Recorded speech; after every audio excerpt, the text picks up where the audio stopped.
Morning. Give it a minute here for people to come on. If anybody's interested or bored out of their skulls or wondering what's going on, these conditions. If you're just tuning in, this is I-40 in Arkansas, and I am westbound just this side of Little Rock. And if you come from a part of the world where this happens all the time, this is no big deal, but down here it is, because they don't deal with this very often.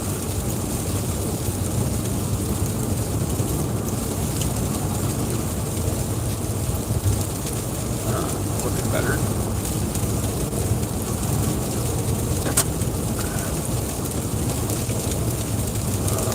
Looking better. All right.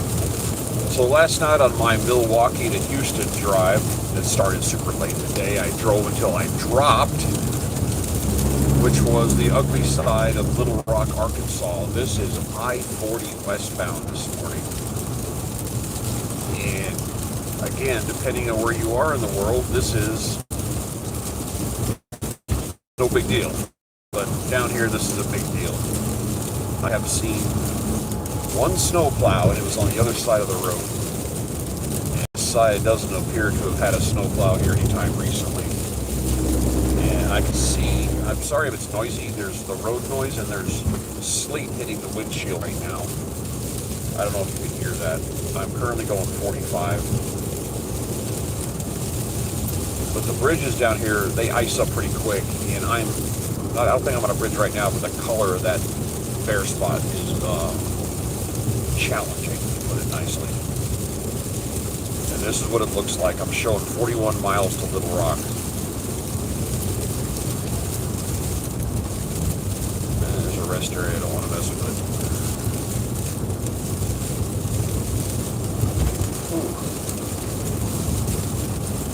Ooh. They say a southerner's worst nightmare is driving around with snow and ice on the roads. But a northerner's worst nightmare is driving around on the road with snow and ice surrounded by southerners. Okay, we're on a bridge here. These bridges ice up pretty quick in this part of the world. They're not as thick as East Coast bridges. All right, there I caught a little slip right there. I'm watching. I've got that little sensor on my dash that tells me if the wheels are spinning. I had a spin going. All right, hold on. Here we go. Over the top.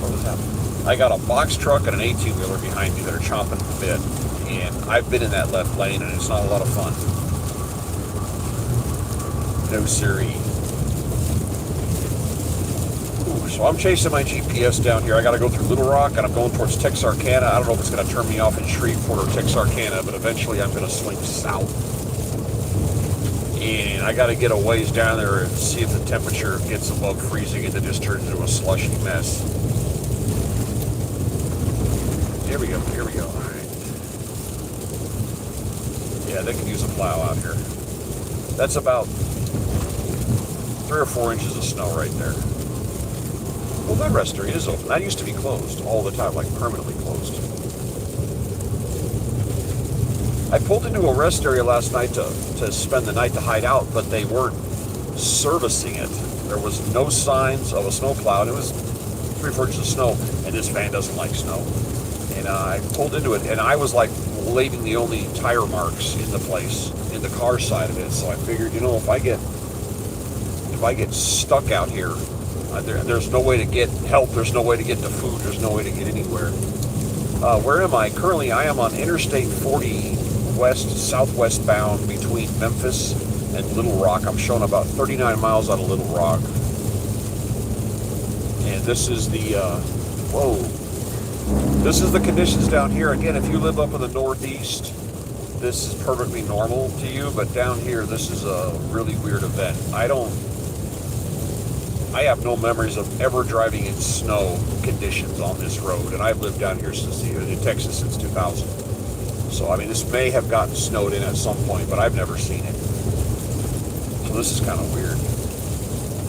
So I'll be home today I'm headed to the north side of Houston, and I'm not going to be there till this afternoon, and then tomorrow evening I got to continue on down to Hidalgo,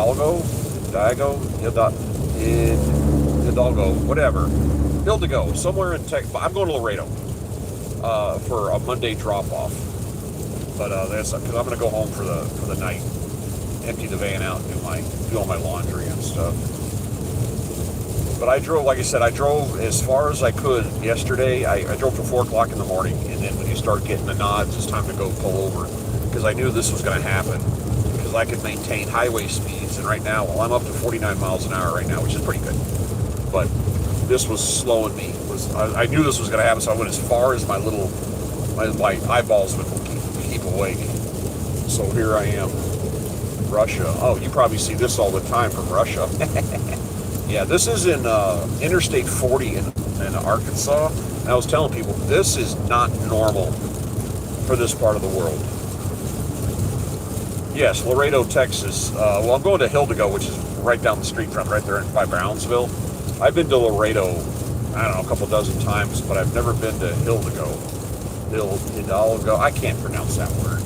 But it's right next to Brownsville. I've got pallets of machined parts, real heavy. My manifest yellow glasses. Oh, you mean driving glasses? I tried those. I didn't like them. I've got these little tiny pallets, and my load was go pick up these little tiny pallets for the tune of Hidalgo. So that's how it's pronounced?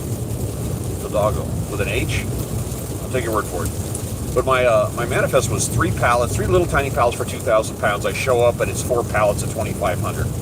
Here we go. So I got a call, and everybody's got to throw negative 35 degrees. Yeah, it's 10 here, so it's like a heat wave.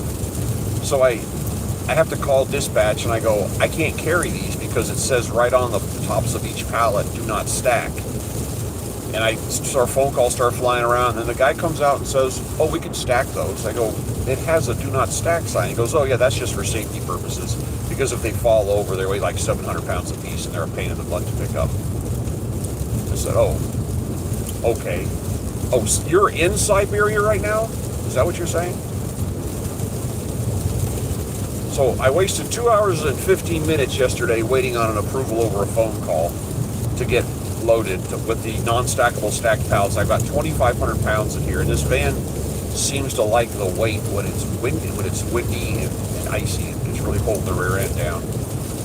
But that 2 hours and 15 minutes, I could have traveled so much further last night.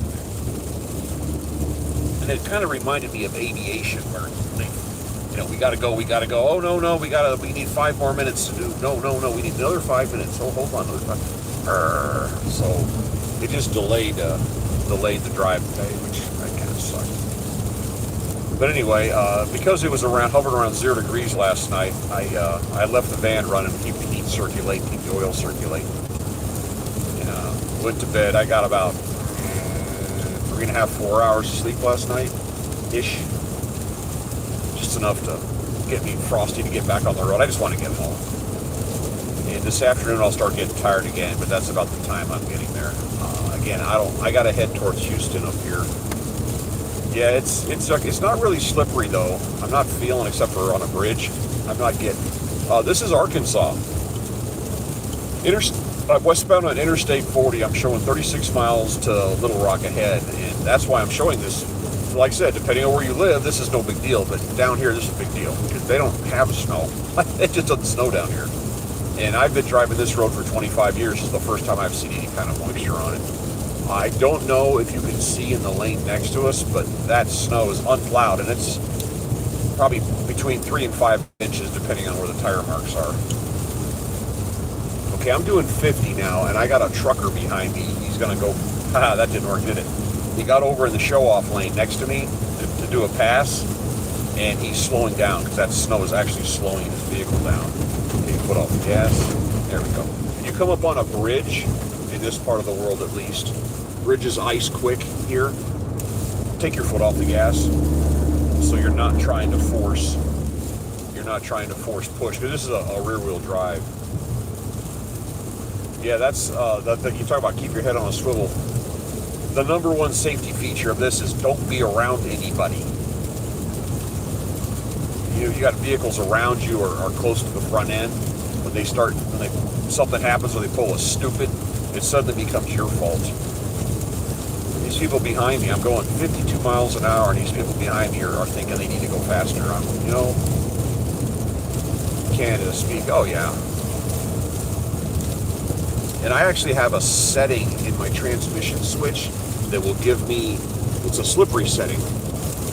And I can't use it because I have it on heavy mode because I got 2,500 pounds of weight in the back.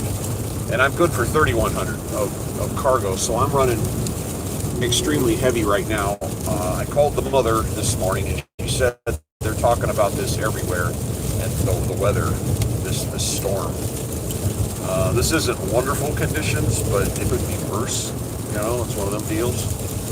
And she said all over YouTube they're talking about problems with this. Kenya. Wow, I bet you don't have a lot of this in Kenya. I had a guy on here from Ethiopia the other day, and he just liked looking at the scenery. I am, where am I at? This big dog? I am in Arkansas, of all places. Looking at this, I am on Interstate 40, southwestbound towards Little Rock, 34 miles out, working my way to the north side of Houston today. Mount Kilimanjaro. They got snow there? I guess I do. It's high enough altitude. Okay, that guy just tried it again. He got in that second lane back there, and I can see his truck. He got in the show-off lane, and his truck is slowing down again. Yeah, but he's back over. That didn't work, did it? Everybody keeps asking the same question. I'm in Arkansas. There's a sign, Little Rock 41. I'm in Interstate. Wait a minute. Here we go. Slowing down. Little Rock, Arkansas. Oh, here we go. We got a good one. Heads up, everybody. We had a trucker in the show-off lane, and here's what he did. Here, I'll give you a better view of it.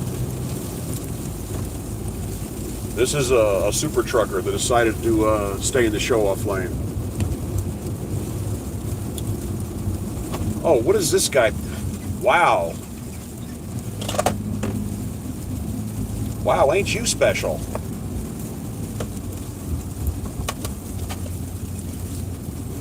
Did you see what that jackass just did? This is the jackass in the show-off lane. That's what you deal with out here. He's got antennas on his truck, so he heard that. Whoa. Yeah, that's all ego. Almost plowed into that car. He saw that vehicle because we were in a turn. Wow. Ain't you special? That's what causes accidents out here. And I promise you, if he came up on the ready, he would have said, "Oh my God, I did not know." Yeah, exactly. Yeah, he's got antennas. He knows what he's doing.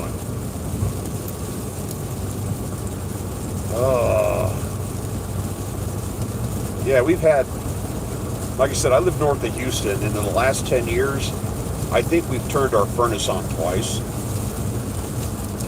Yeah, you come up on icy roads going 45 miles an hour, yeah, up on a wreck, on the ice, with a patrol car sitting there. Yeah, that's what causes accidents. Oh, that's frustrating.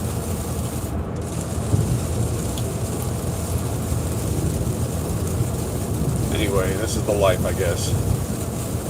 Lord, yeah, exactly. I smell that too. Yeah, Oklahoma, this whole area's got snow. And I was, again, talking to the mother this morning, and she said this freezing stuff's supposed to be going on way down south, so... yeah, this is one of those storms that's going to go in the books. And this guy's doing it again up here. I'm going 55 miles an hour, just keeping pace with this line of cars. And this idiot's already back over to show-off lane again, which is not well plowed. Wow. Yeah, Greenville, you're right in the... You're going to get it. Wow, Alabama's got AC rain? Wow. Yeah, because last night I was looking at this. I have a, what's it called, Storm Guard on my phone, and it shows you can tell what you want to see, weather conditions and freezing. And it showed the freezing line just kind of missing where I was, so I thought I was safe to do this.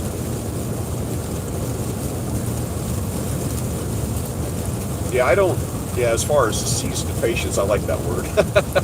Yeah, I'm at that age. I'm 57 years old. I don't get hot-headed. I don't flip out, road rage. I sometimes have loud conversations with myself in here, but yeah, New York, that whole area. Yeah, the Northeast is going to get hammered. Our company sent out a memo we got like 200 vehicles in the company, and they sent out a letter, and they said anybody in the Carolinas, Tennessee, or Kentucky to move north, to just deadhead north out of the area. Yeah, they said to not even be around because it's going to shut everything down.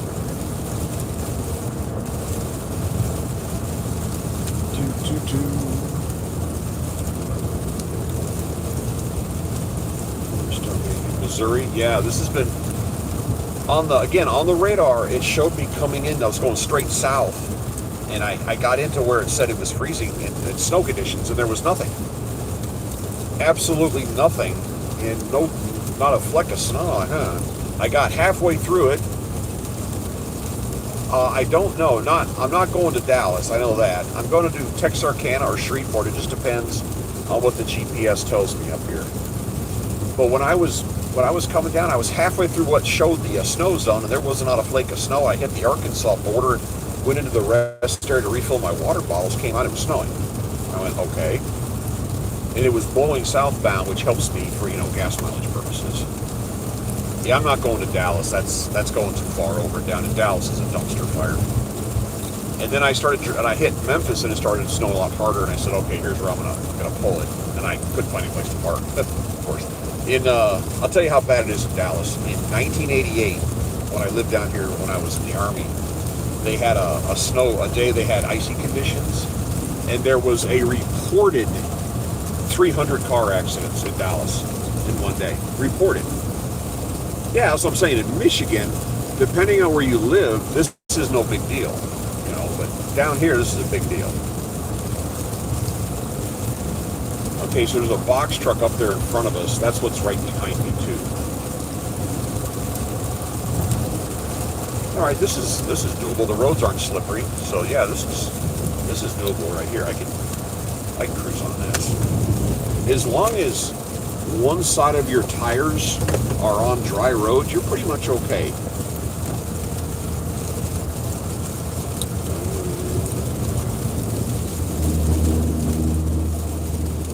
Yeah, I've had more than a handful of trucks do that to me in broad daylight. They're just driving along and they start to pass. I stay out of the way. I stay in the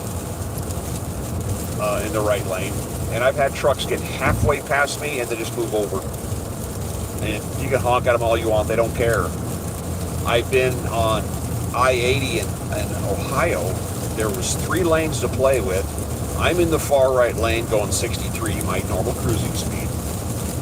And there's a truck next to me matching my speed, and I don't know what's going on the other side of him in the show-off lane.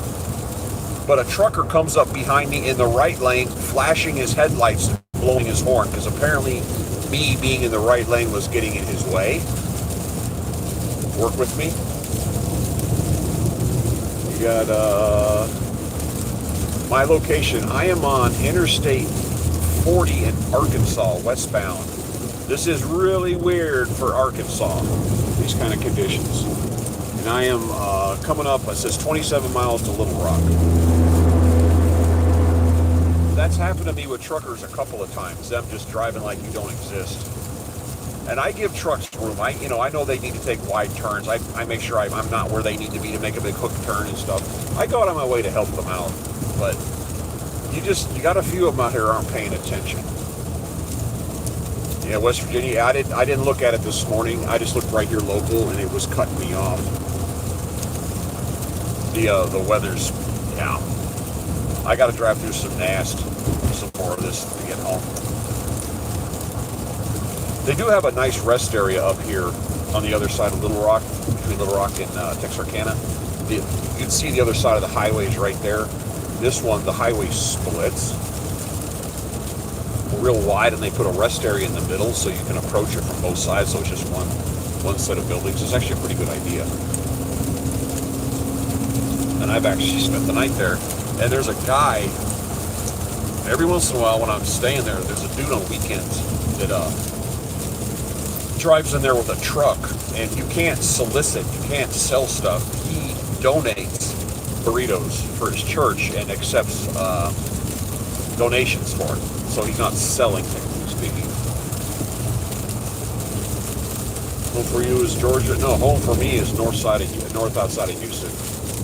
Chaser coming up behind you, a storm chaser. Oh, I'm having fun here. I just want to get home. I've been out here for 3 weeks. I'm getting tired. So I got this heavy load I'm bringing home tonight. I'm going to spend the night tomorrow, probably late afternoon. I'm going to start heading down to the border. I got a drop early in the morning and then I come home and I'm going out of service for, I don't know, a week or something. Give me a shout out. Give me a shout about? Shout out. Hey, Deanne Mullen, how you doing? Wow, there's a lot popping up here. All right. Sorry, I gotta get some of my attention outside the vehicle here. See, this is drivable. I'm not feeling slippery. I'm just getting blown around here.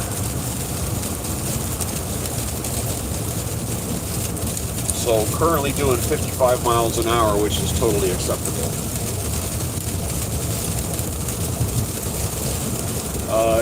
Checking in, doing 55 miles an hour. This is Interstate 40 in Arkansas, westbound, coming up on Little Rock.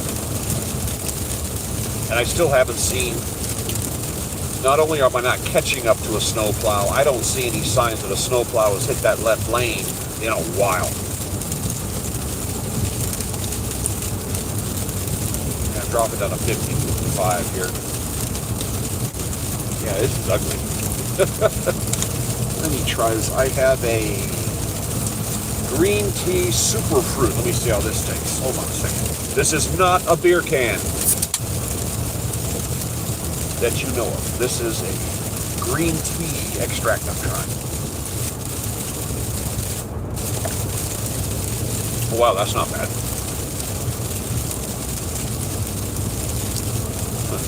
I am in the state of confusion. Arkansas. Interstate 40, westbound. I would clean the windows off right now, but my windshield wiper fluid is frozen solid.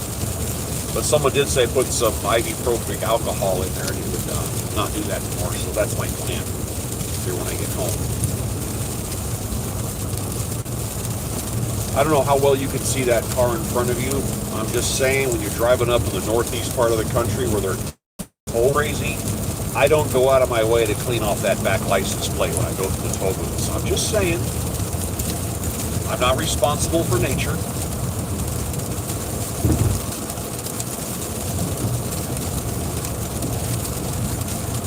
But you're lying.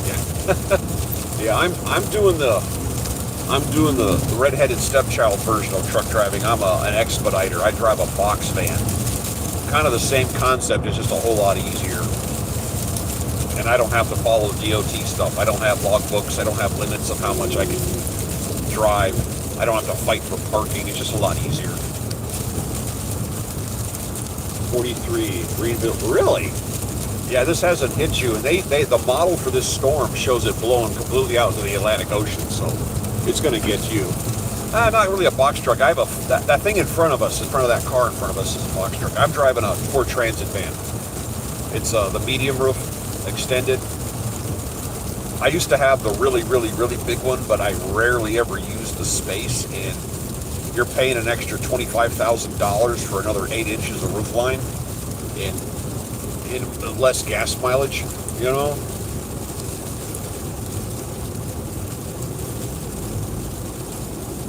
The one thing I've learned about e-logs, I don't use them, of course, but one thing I've learned is when you're driving those trucks, you have to stop at the 11-hour mark or whatever it is for those guys.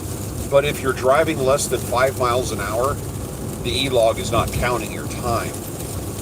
So when we get into like a construction zone and you have to drive slow and the trucker doesn't want to burn his time, he'll drive 5 miles an hour. You know, and you're holding up a wall of traffic to go 5 miles an hour to beat your e-log. And that's happened. We drove for a couple because you can't go like 20 or 25 or something. And it's real frustrating for the non-truckers. But I know what they're doing. Yeah, it's one of those little things here. Because, I mean, you can't legally move the truck. But what if you're in a parking lot and you need to park over here? You know, they're going to move across the parking lot. The DOT go, oh my God, our machine showed that you were moving. Well, I moved across the parking lot. So they come up with this little gray area. I don't know if they tell truckers about it. My uncle told me about it. So that's why you get caught in this heavy, construction zone, and you're just walking, and you come out the other end, and there's nobody in front of the truck in front of you. And you go, what was this jackass doing that for? Trying to beat his logbook. Yeah, I'm doing good. I'm safe. Thank you, by the way. Can you hear that sound? I can't actually see it, but it's like ticking sounds. It's sleet hitting the windshield. Can you hear that through this microphone? It's loud in here, but I can't see it.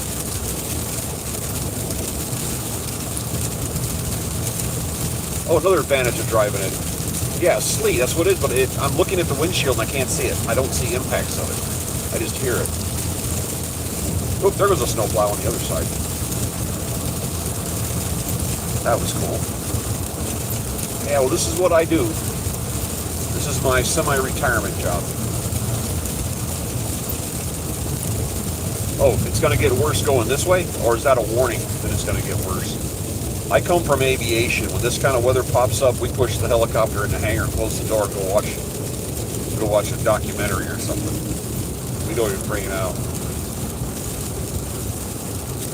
But yeah, well, tonight I'm not going to be out here. Right now, someone just popped in. I'm in Arkansas, Interstate 40 westbound, coming up on Little Rock, and I'm going to be, I think, zigzagging towards the north side of Houston for home this afternoon. I'll get there eventually. No point in rushing it. I think the one thing I've learned, I'm in a van, so I don't sit up, way up in the sky. But I sit up higher than people in cars, and you can see what's going on around you. And I haven't been looking at street signs. Sorry. Something that it's really annoying is in passenger vehicles, about 99% of the passengers are playing with their phones, and about 75% of the drivers are on the road with their phone in their hand, looking down, playing on their phone.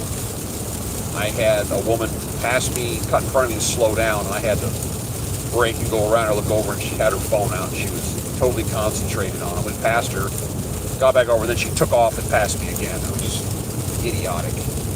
But the thing that bothers me is the big trucks are mostly, as far as I can tell, I might not be 100% accurate, but as far as I can tell, the big trucks have mostly gone to automatic transmissions. It's just, people used to talk smack about guys driving automatics. It's just technology is changing. You got to roll with the technology. You can't say, oh, you're a wimp, you drive an automatic truck. Well, that's what they're making nowadays. So they got free hands, the trucks. And I swear to God, half the truck drivers are holding their phones in their hands, driving down the road, playing with them.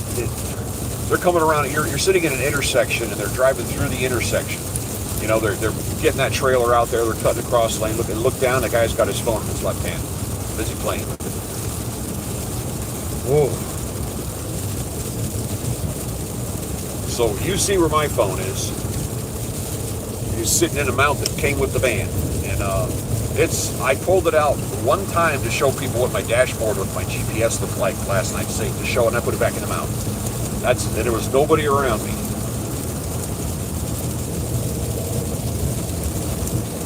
Yeah, the standard. There was a time when truck driving was a serious business. They've it's all about getting the cheapest people you can get. So there's still some good professional drivers out there, but there's a whole bunch of steering wheel holders. Anybody that can go through the system. And I have a CDL. I got one. I thought I was going to use it for another job. It didn't pan out. But I went to a local school. Arkansas, what time is it? Yeah, it's 9:55 here. I went to a local CDL school to get my Class B, and I was the only white guy there.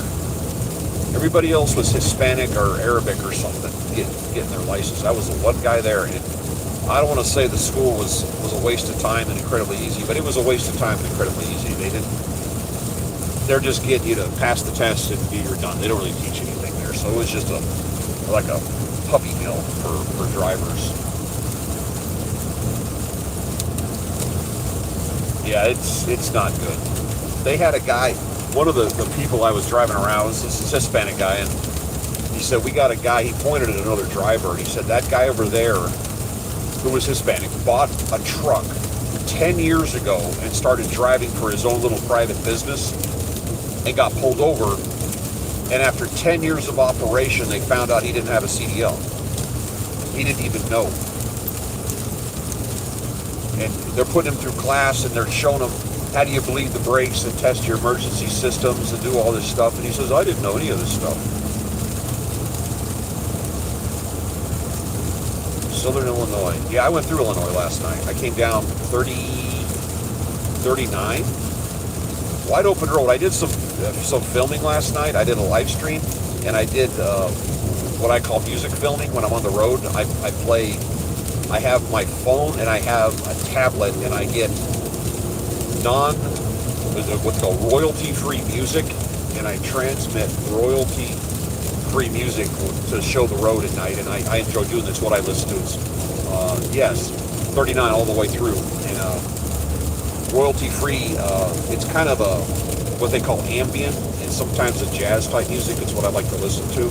And I played, and a lot of people came on here and like to just, watch the road go by. There was nobody out there. It was kind of nice.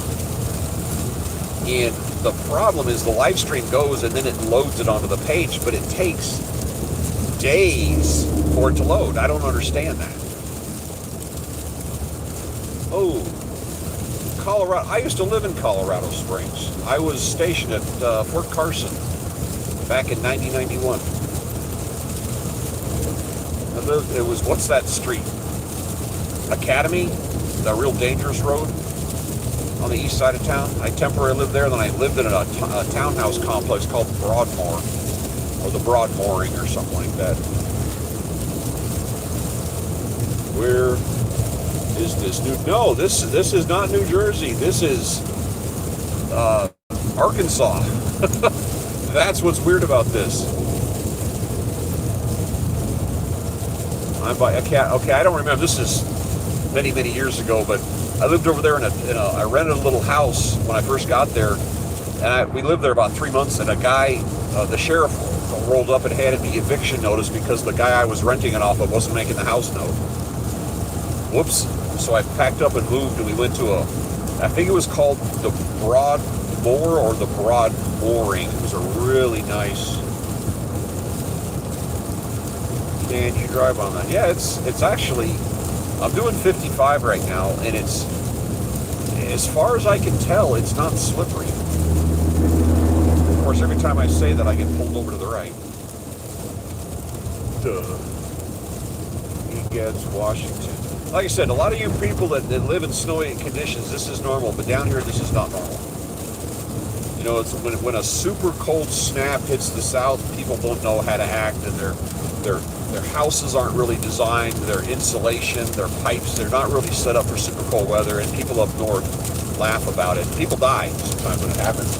Then again, if people living up in Michigan got one mid-August summer day in Houston, you'd have a whole bunch of dead people. Yeah, the West Coast, I'm from Colorado originally, and the western part of the country, the hot and cold, come on, man, stay in the middle here. The hot and cold is different out west. It's dry. So hot's not too hot, cold's not too cold. Cheyenne Mountain, yeah, that was right across the street from the airfield. Gray, was it? No, not Gray. I can't remember the name of the airport there. But West Coast hot and cold is not like East Coast hot and cold. This stuff out east, the hot and the cold will pretty much go right through you and kill you on the spot. Arkadelphia is up here in the distance. Like I said, I'm coming up on Little Rock. Are you driving somewhere? Yes, as a matter of fact, I am driving somewhere. I am going. I started out last night in a town I can't pronounce, north of Milwaukee, doing a run that's going down to Hidalgo, Texas, which is right by Brownsville. I have 2,500 pounds of machine parts, or metal parts. Yeah, I'm showing 13 miles to my next turn, which is the 440 loop going around. Whew. And I drove nonstop as far as I could, as fast as I thought I'd get away with in this van. Oh, does it look good on screen? I can't really tell. It looks real, yeah. No, this is all CGI snow. Which, by the way, that's a trick. If you ever get a flat tire on your car, take a picture of it. So if you're going to be late to work, pull that picture up and show it to the boss. See, look. Just something to think about. No, I'm driving a van. I'm not in a truck. That's the thing, is I'm cheating. Only your windshield, yeah. Yeah, I can't, like, I'm getting some schmegma on the windows. Schmegma is a technical term, by the way. But I can't flip my wipers on because it'll drag my frozen blades across, and I can't get fluid to come out of the fluid pump. But I am going to add alcohol when I get home. Dude, I'm not even going that fast.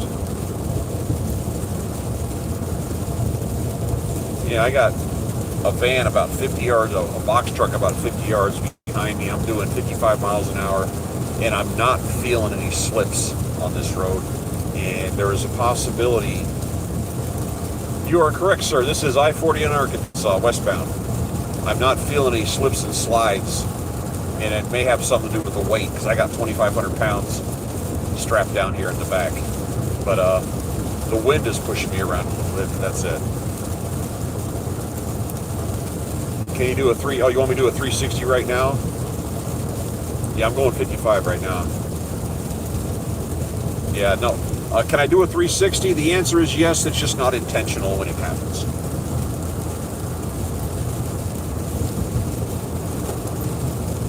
So I was streaming last night, and I thought about when the snow started getting really rough, I was going to stream again, but I was so tired. My brain wasn't working, and I said, yeah, this isn't going to work. I can't talk. I can't think. I can't stop yawning. Yeah, I've only seen, so far this morning, I've gone, let me look here, 45. I've only gone 45 miles. Jeez. And I've only seen one crash. It was an 18-wheeler hit another 18-wheeler in the lane next to us you don't want to be in. Because I went over there for a second. It was pretty rough. Yeah, just the one. You ever go through an area that had a bad storm and you start counting how many cars there are in the ditch? Spun out. I'm going to probably go around this guy up here. Oh, he's getting off. Yeah, it's surprising. There is very little small vehicle traffic on this road today, which is good. He's getting off in that truck parking zone. Hold on a second, we're slowing down. Yeah, they were telling, because of, this isn't common for this area, they've been all over the radio and whatnot, TV, telling everybody to not go out. Don't go, just stay home today. So little cars are, for the most part, missing from the road today. I would say it's down by 95%. And there's all the trucks hiding out. Wait a minute, is that a snowplow? That's a something in front of us.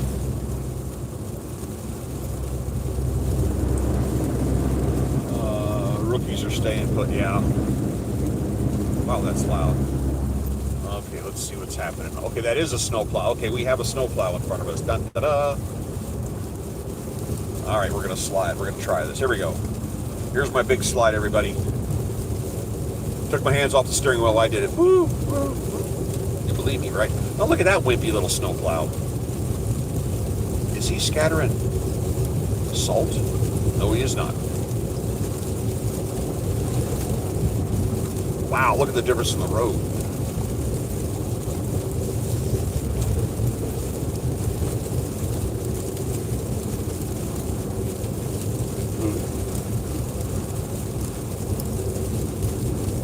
Northeast Oklahoma. Everybody's asking me where I am. This is Arkansas, Interstate 10 in Arkansas. He's from Poland. I bet they get this all the time. Wait a minute, I'm catching up to this guy. I shouldn't be.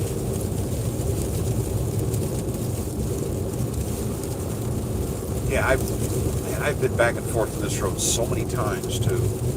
Never seen this. Never seen it. 25 years have I seen snow on this. You know, there's this joke that goes around. Yeah, Clintonville, been there. I've flown up there. They say a southerner's worst nightmare is driving around with snow and ice on the roads.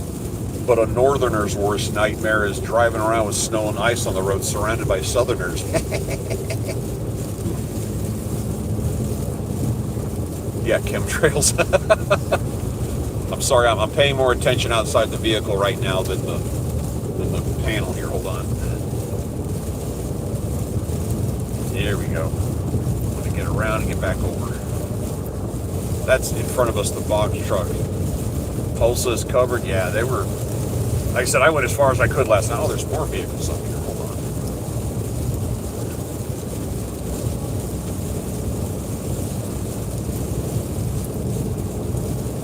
on. I have all seasons on here, and ironically, when I was home this last time, I bought new tires.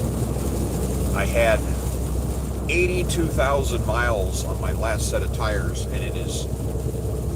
Everything I do is almost exclusively this right here, interstate travel.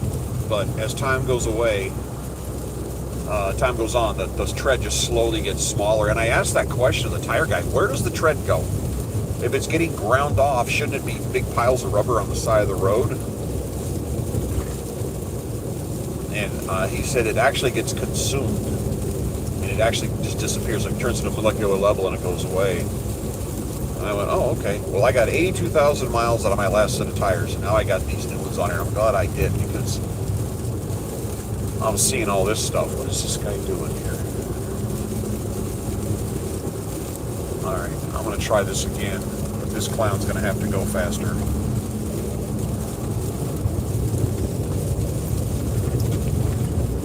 Dude, you can't just sit there. You got to do something. Oop, bridge. Not good.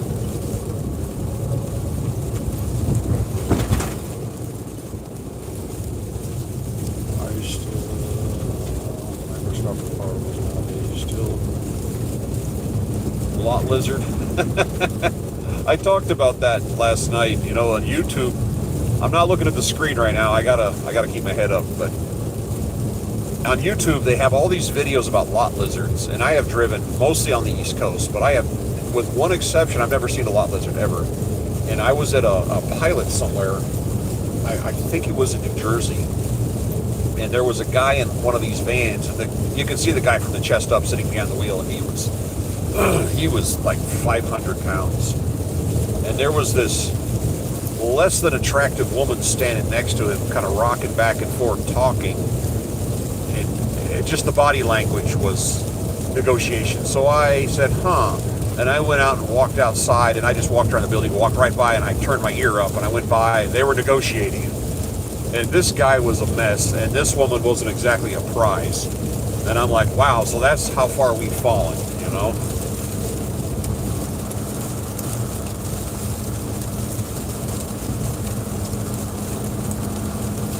It was, yeah, he was a mess, and she wasn't anything you wanted to have anything to do with, even if she was your best friend. She just was, I'm like, okay, wow. What am I hauling? I went to a company, again, just north of Milwaukee, and they, giant machine stamping out metal parts, and I don't know what they do. They look kind of like gaskets, but they have teeth on them in funny little shapes. I don't know what they're used for, but they're extremely heavy, and they're, like I said, I got 4 pallets that 2 of them come up to my knee, and 2 of them come up to my thigh, and the 4 of them combined are 2,500 pounds. So they're little machined metal parts, and they're going to Mexico. The Chinese probably make the same parts. The problem is the Chinese, the metals, the witch's brew they make, their metal is terrible. And it's just not, it doesn't have any endurance.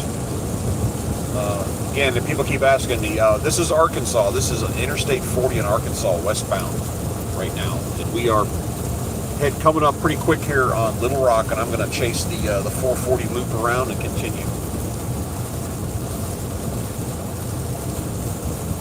Yeah, I tell you what, the CB radio is different than it used to be. Listen right here.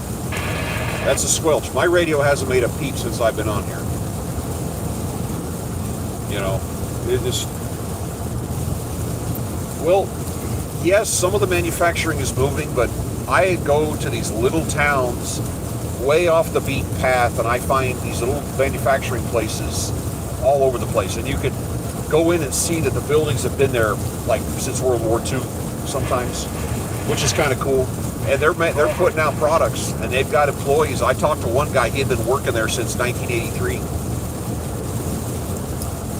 I've heard of BB, yeah. And he, that guy's been working there for 40 plus years. You know, they're making whatever trinket they make. And there's a lot of them out there. They say, go to Canada, yeah. Arkansas, sorry. We're not in Canada, but I've been to some of these little factories. There's noise on the radio. And they're out there pumping out products, and the people who run these factories are smart, because whatever they're making, when the demand goes up, they don't expand the factory, they just expand put another shift on. Because why spend all the money to build a bigger factory if the market cools off and all of a sudden you have all this equipment and size you don't need? So they'll run 3 shifts. And one example of that was a place in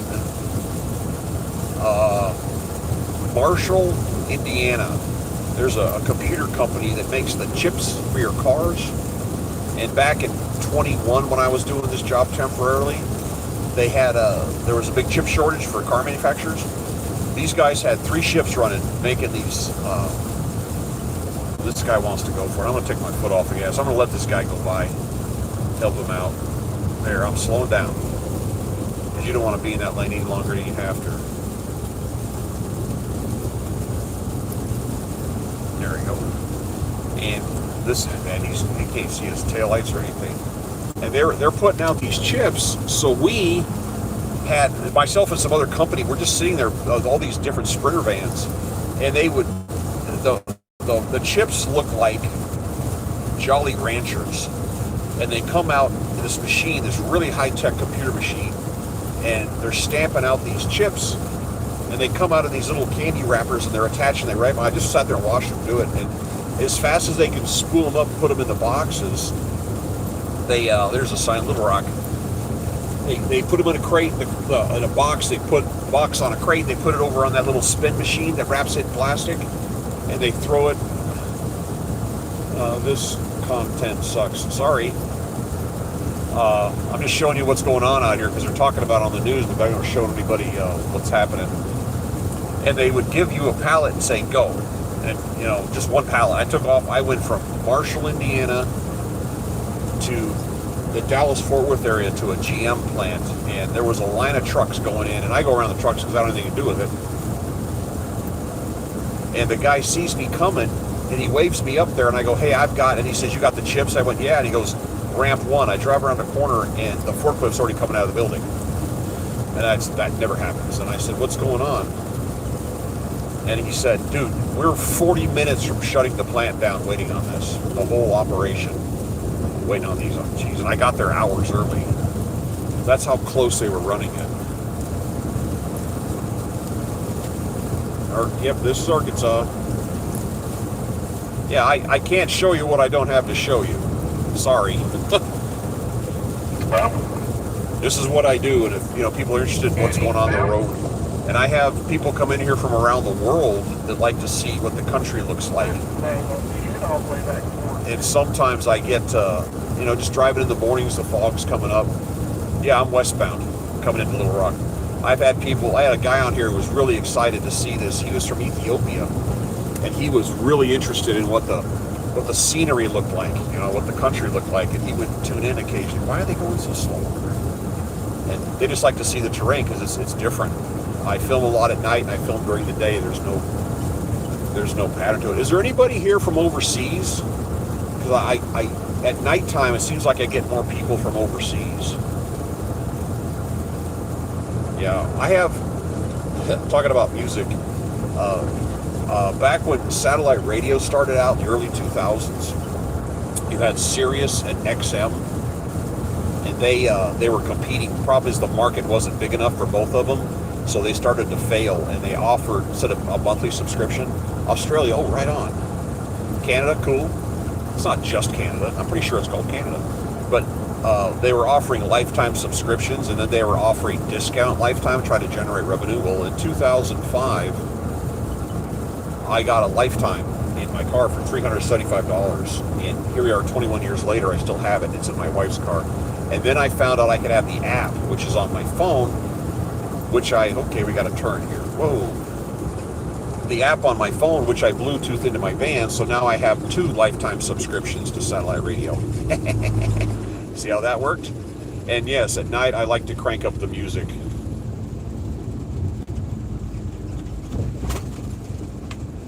Hold on a sec. I like, there's a type, everybody's got what they go for. And this is weird. I'm 57 years old, so start from there. I like big band music, World War II era big band. I listened to something that I discovered years ago called musical star streams, sometimes just called star streams. And I like 80s rock. Those are my 3 things I listen to going down the road.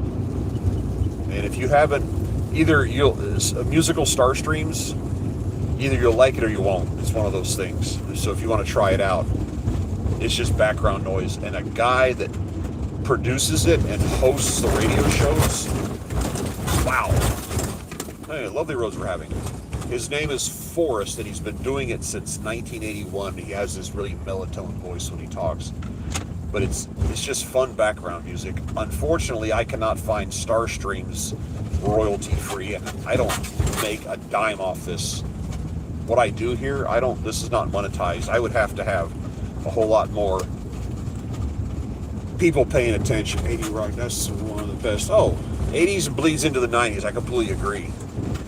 You know, and I really enjoy that. And I remember when I was younger, when I was listening to the radio and they said, and this classic song, and it was something I listened to in high school, and you kind of go, hey, that's not classic. Yeah, you're saying drivers don't get paid enough. It's weird. The shipper makes money, the receiver makes money, the dispatcher, the person selling you the gas, the truck stop, everybody, the tires, the insurance salesman, everybody makes money except the person doing the driving. Dude, you can't park there. And when the gas prices go up, the shippers charge the receiver more money. They go, oh, well, the gas prices are up. They don't give that money to the driver who's paying for the gas.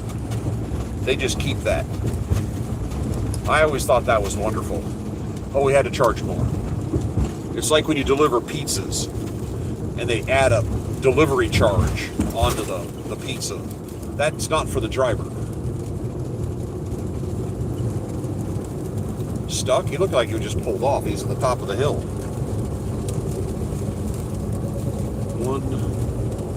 Whoa.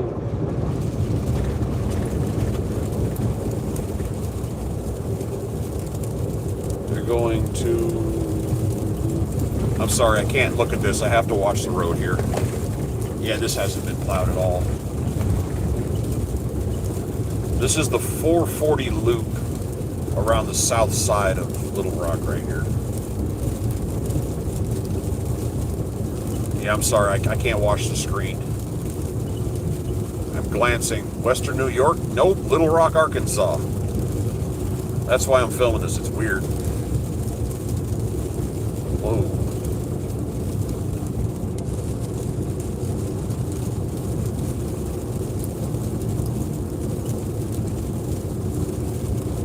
One thing that I'm kind of disappointed is in the last 10 years or so out here, the CB radio is kind of faded from use, which is a shame because it's good for information and it's good for entertainment.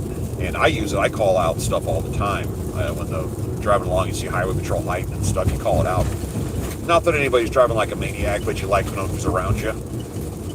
But it's kind of faded from use, and about half the drivers out here don't even have a radio, which is really weird because when the traffic stops and there's an accident or something major's going on, you need to know what's happening, which lane to be in and stuff like that. And if you're driving the way we're going and the traffic on the other side of the highway is backed up because the hammer lane is something, happen in the hammer lane, that's when you call out on the radio. You say, hey, I'm westbound, right? I'll say, hey, eastbound traffic, hey, the hammer lane's closed. Work your way over as soon as you can. So they don't have to wait to the last second and try to, kick and claw their way over. That's kind of how you help each other out. That, and sometimes some people have some good jokes. That was, but just in the last 10 years, my uncle told me about it. He said it just kind of slowed down. And I did see one guy putting an antenna on his truck. And I was watching him. I said, oh, you getting a radio? And he goes, no. I said, well, what's the antenna for? He goes, oh, it looks cool. Oh. Okay. Yeah, all right. Kind of like putting a wing on the back of your Honda Civic. What?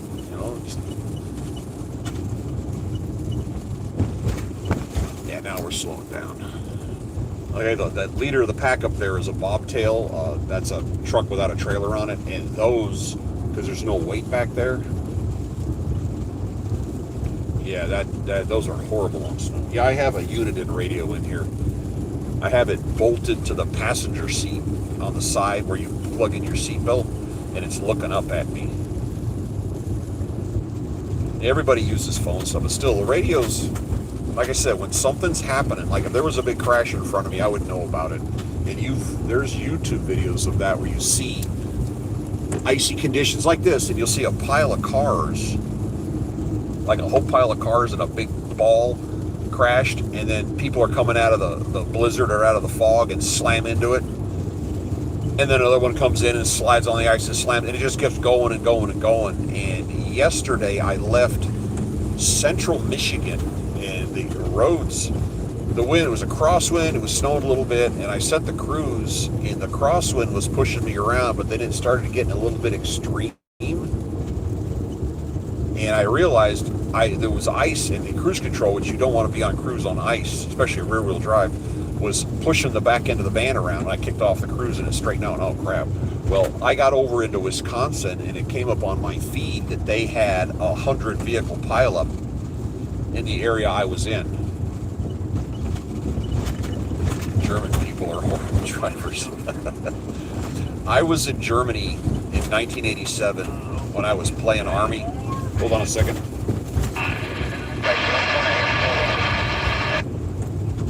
And I don't know what's going on in Germany these days. Yeah, that's the one I'm talking about, that 100-car pileup. I don't know what do we got something going on here. Have a great day, man. We'll catch you later. And they had the Autobahn. I got to go for a ride with a guy on the Autobahn, and what is this guy doing? And is he stuck or just parking there in the snow?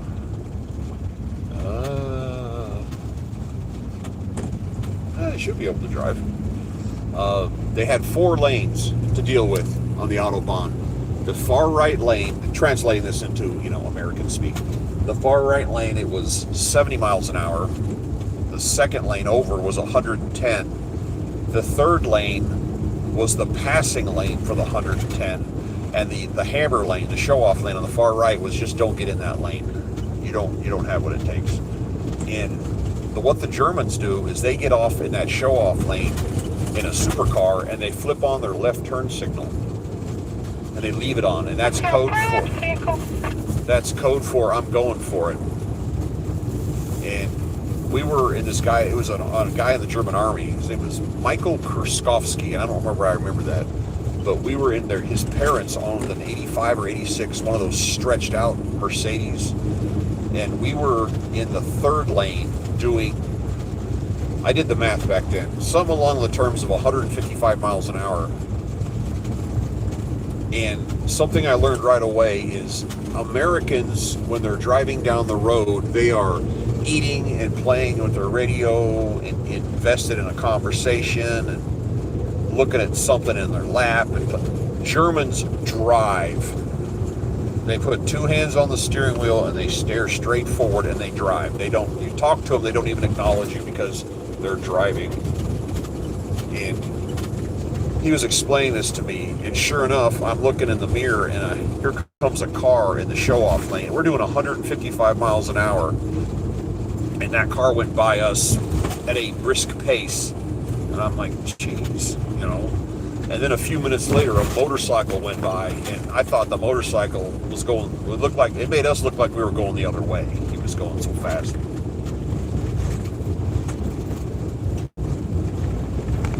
What makes the Autobahn safe not only are their roads better, but their vehicle standards and their safety inspections are a lot better. But everybody understands the rules of the road over there. And over here, it's, one guy going 80, one guy going 45, eating a pizza going down the road, and that just makes it dangerous. The camera's starting to bounce here a little bit.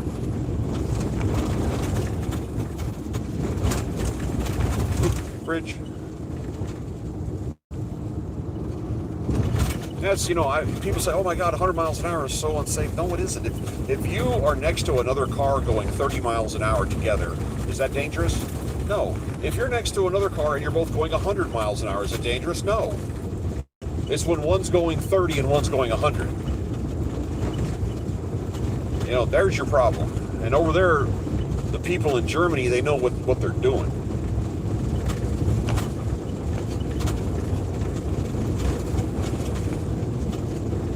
Yeah, fake emissions. yeah, Volkswagen got caught in that. It's a shame.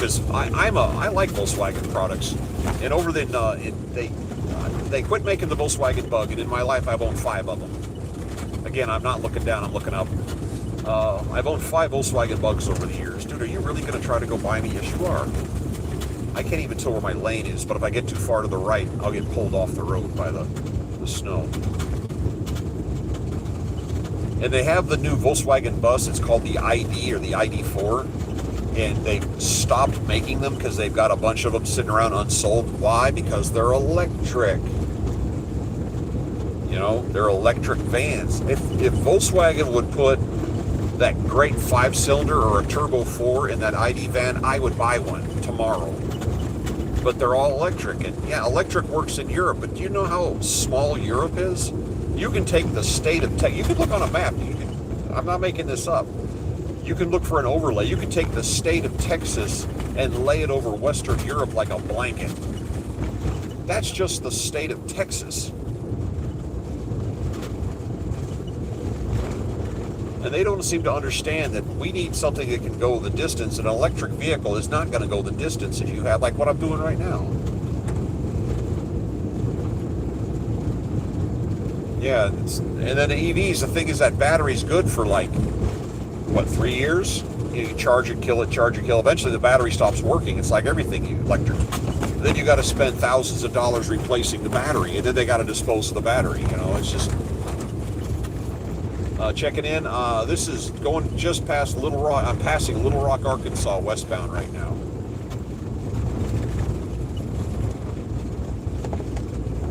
But Volkswagen, it says, oh no, we're going to all electric. Oh, okay. If they'd make an ID4 van, I would buy one. I literally would. But they're not listening. They've dedicated themselves to making electric vehicles, which is going to just hurt them.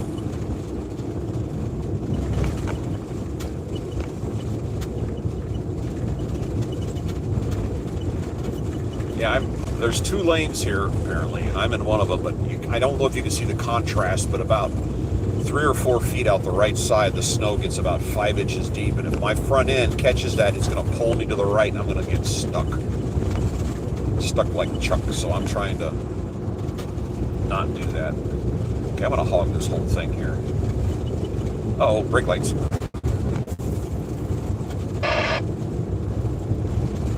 There's nobody behind me. All right, good.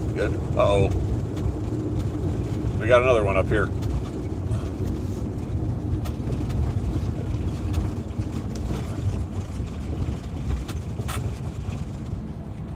Oh, he just broke down.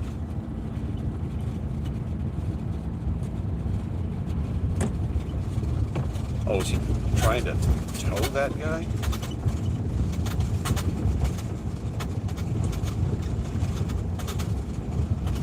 I don't know what the heck that guy thinks he's doing with that big truck. To tow it or something? That's the guy that passed us earlier with no taillights. I wonder if he bashed into somebody. That's why he's sitting there. Huh.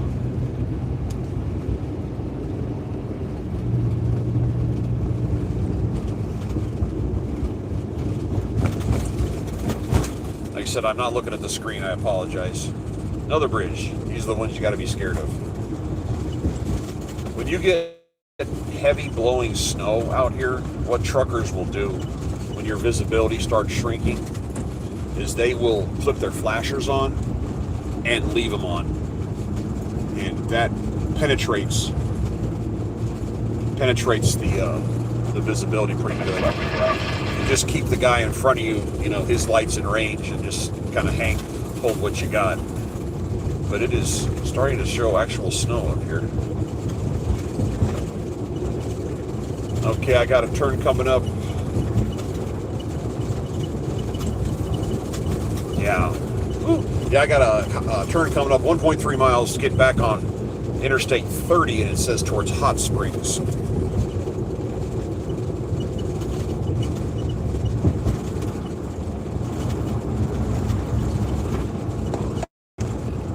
Wow, well, that tea's really good. Holy crap. Slow down. Dude, we're going 40 miles an hour. Hello from Russia. Yeah, you guys all know all about cold weather over there. That's 38 times 6, 180, okay. Closed for hazardous materials, okay. Not just closed.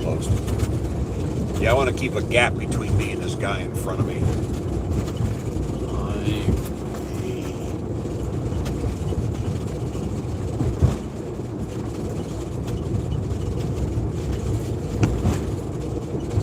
Like I said, I can't really see. My phone starting to adjust to the light, and I can't read it very well.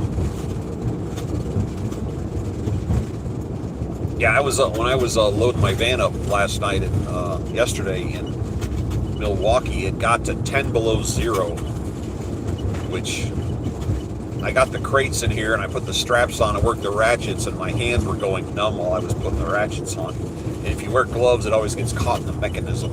It's like, okay, this sucks. Then you have to get in the van. I take my coat off when I'm in here because I go start overheating. To jump out to do anything, I got to put my coat on. It's just to jump out, run in and pee, got to put a coat on. Over truly knows. All right, there's some gap. Oh, here's my signs. Yeah, we're on a bridge right now.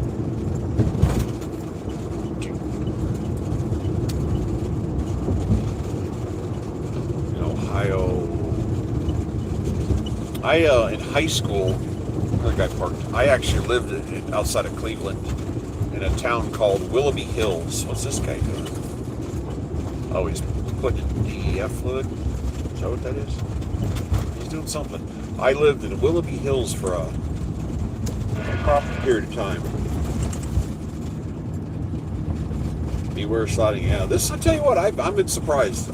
This is a rear-wheel drive box van, and my last one was the big, tall Ford Transit, and if you were flipping through a magazine and there was a photograph of snow, the van would start sliding around on the concrete. It was horrible. This one isn't great, but it's not nearly as bad. But with this load of weight I have in here, with this 2,500 pounds, this one's hanging on. Yeah, the blinker fluid. I mentioned that to my wife once. You must be out of blinker fluid. She goes, there's blinker fluid? I just stared at her for a minute and I went, no, honey, there isn't. Right lane ends. Does it now?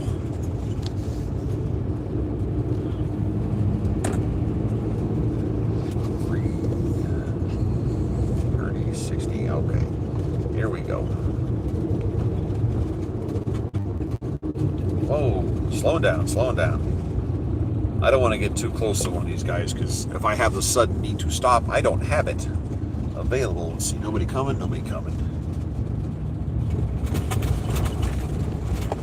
All right, this is taking me to 59, so I'm going to be going. They're not running me down to Dallas, which I wouldn't have gone there anyway, but this shows me my next turn's in 140 miles and I am going down 59, which is kind of a cross-country route, which I've used a million times. Cold here, it's 11 degrees. Let me try something different here. Let me see if this helps.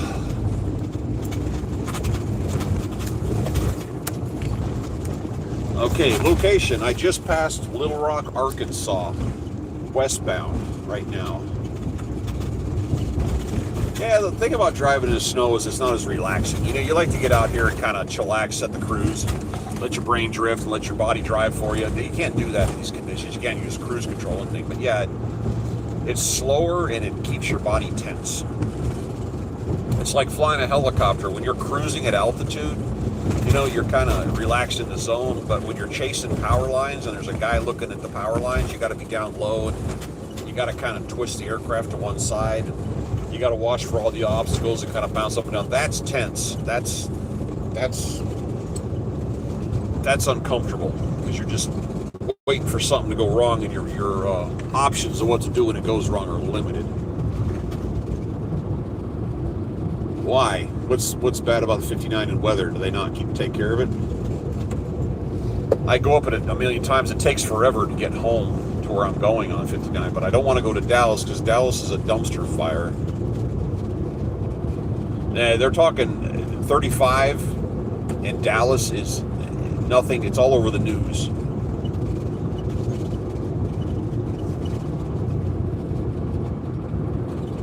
And again, you're being surrounded by a whole bunch of people who don't know how to drive in the snow. They don't plow 59. The quicker and the further I get south, the less of this I'm going to run into. And I'm hoping by the time I get there in a couple hours, there's going to be enough traffic on it that will again, 45, they're having all kinds of problems, and that's going to make my drive even longer. Yeah, well, again, New York, this is normal, but this isn't New York. This is Arkansas, and they don't see this.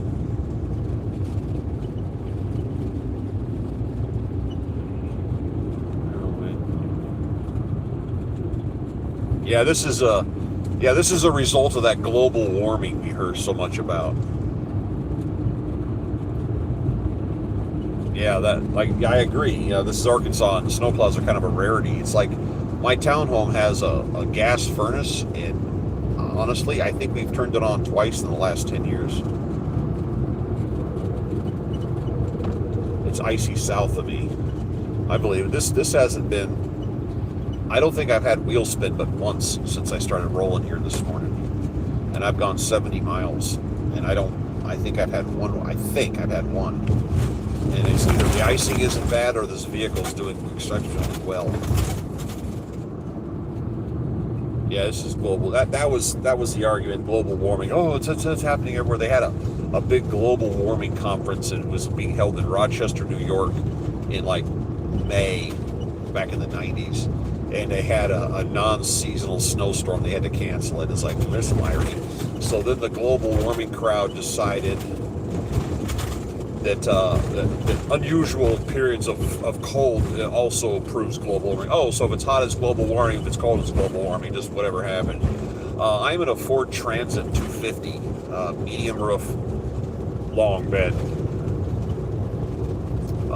It's for expediting. There's basically three kinds of Expedite vans out here on the road. It's the Transits, the different versions of the Transits, the different version of the Dodge ProMaster, and the Mercedes. And 14 feet. Ouch. I was looking to buy the Pro. I did my research and stuff. I prefer the Ford, but I was looking at the Dodge, and I found one I liked, but this is like driving a car, and the Dodge is like driving a bus. It's like the steering wheel post is kind of like down between your legs. And I'm 6'4", and I have and tall people have this conversation. Where's your height? My height is in my upper body, so I sit really high up, and no matter how I adjust the steering wheel, I can just barely touch the steering wheel when I'm in the van because the seat sits up so freaking high. And then I sit up even higher. So I really couldn't sit in it comfortably unless I could, literally cut 6 or 8 inches off the seat and drop it down to the floor. Get a lot lizard. I was talking about lot lizards earlier, and I had seen one. I had seen exactly one lot lizard in all the time I've been doing this, and I've got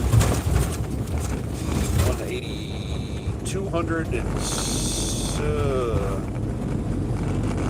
I have 270,000 miles of expediting under my belt. And I just did the math on that. Wow. And I have seen exactly one lot lizard, and she was nothing to behold. Nothing to behold. And the idea of paying for, you're looking for a Ferrari, and she's a 72 Pinto with mismatched hubcaps, it's just, it was not something that you would look at. And I thought that was really interesting that she was trying to sell it. I'm like, okay, honey. That's, wow, yeah. No, I'm good. I'm good. I got my dingling at home, and she is more than enough entertainment to keep me going. I mean, don't get me wrong, I tried to exchange her. But apparently she's analog, and everything is digital now. They also said I couldn't even get store credit for her, and I lost the warranty, and she doesn't, tell the receipt, so I decided to hold on to her. I got the best wife in the world. I come up with a really, really, really bad idea, a really stupid concept, something I want to go do, and she goes, yeah, okay, let's do it. Isn't that what every guy wants? A woman that will back a husband's play no matter how ridiculous, retarded, and no possible side benefits of it. So I come up with a bad idea, she backs my bad idea, and we go off to the races. I worked from 2017 to 2020, I researched the Cannonball run, and I told my wife, I want to go do the Cannonball, and she said, okay. Yeah, that's right, I got a green light to go cannonballing. Now, how many wives would have done that? I mean, what's the downside of cannonballing? An incredible speeding ticket, getting thrown in jail, getting killed. What's the upside of it? No, you can say you've done the cannonball. I mean, that's all there is. Current temperature 12 degrees. It's turning into a heat wave right now. Yeah, Sancho's her boyfriend. My wife. One night, my wife woke up in the morning mad at me because she said I had a girlfriend. She dreamt I had a girlfriend named Holly, and I don't know Holly, but anytime my wife gets mad at me about something, pre-collision assist, dude, we're nowhere near it. Anytime my wife gets mad at me, I always go, Holly wouldn't be mad at me about that. Yeah, I've been holding on to that one for years.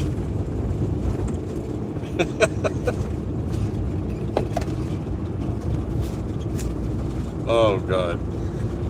Yeah, but Holly doesn't get mad. Yeah, my wife doesn't have a boyfriend on the side. My wife's a terrible liar. She doesn't even waste her time trying. Now, I tell people, we have one of those weird relationships where we actually like each other and like to hang around with each other, which for a married couple seems unusual these days, but she's the one I like to spend time with. We go do things together. We have a lot of fun. Again, I come up with a bad idea and she goes with it. We go on little vacations, and I give her very little warning. Wants me to do Route 66 in a convertible. Well, duh, why not? I bought one. On eBay, they sell a road map that is literally a Route 66 road map, because there's pieces of it that don't exist anymore. But it will tell you where you can drive it and how to go around the areas that doesn't exist to get back on it. And I've been on chunks of it over in Nevada. I just wanted to drive on the road, and it's like a 2-lane road in the middle of nowhere, and I go around a corner, and there's like 4 of those old 1950s hotels with the big neon lights and stuff. So yeah, in the summertime, go east to west or west to east, but get a convertible, get an old car, and go on the Route 66, and get that map. Literally, look it up on eBay. It's a Route 66 road map, so you won't miss anything.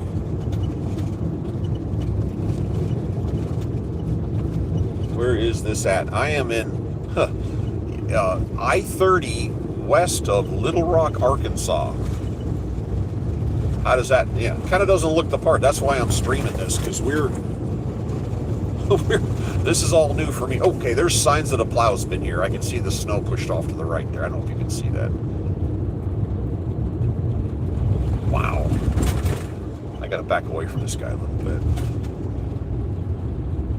Yeah, I've been to pieces of it, and I really get a kick out of it. There's a town in New Mexico called Tucumcari, and anytime my wife and I are out that direction, we spend the night in Tucumcari. And you can find those old classic hotels. My wife and I have been married for, holy crap. Hold on a second. 16. Good God almighty. 40 years. Wait a minute. That math's got to be all wrong. I'm not that old. 39 and a half years. There, that's better. AI. Yeah, I produced this AI vision of a snowstorm. Yeah, that's what I want to do. I want to drive slow in an AI snowstorm. Like, no wonder she's so old. We caught a movie the other day. It was made in the 1950s. It's called The 7-Year Itch, and it is a surprisingly funny movie considering the time it was made and what was humor back then. If you get some free time, go watch The 7-Year Itch. You're watching the movie, then the guy's sitting there philosophizing about life, about how he doesn't look any older than he did when he was 20, and by the time he's 50 and he still looks 20, his wife will look 60, and everybody will assume it's his mother, and how if you get a chance, go watch The 7-Year Itch. And I usually don't like older movies like that, but it was really, really funny, and that kind of explained it. But yeah, we've been married a long time. I got one of the good ones, and I'm glad. I'm very fortunate. Oh, and she knows how to do drywall, which is kind of cool.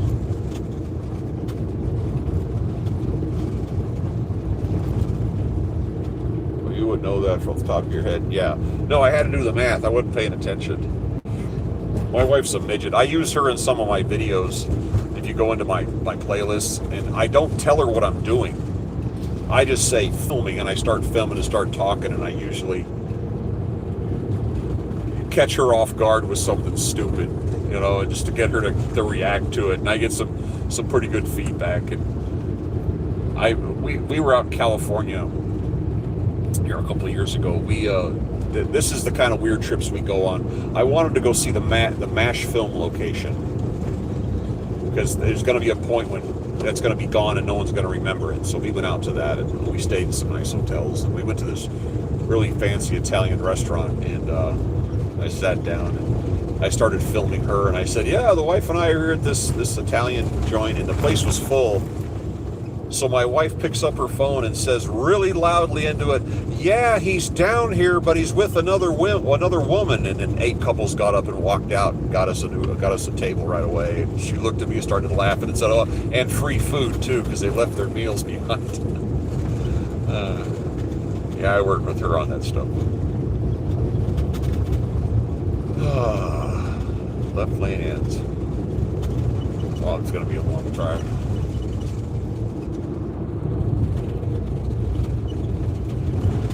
Yeah, and my wife's 5'4", so she's a dwarf standing next to me, which is kind of funny. I can still take her 2 out of 3 times in a fist fight, don't get me wrong. She's quick though. Oh, and one other thing, she's exactly 6 days older than me, and don't you think for a hot second I don't rub that in her face every chance I get. Old woman.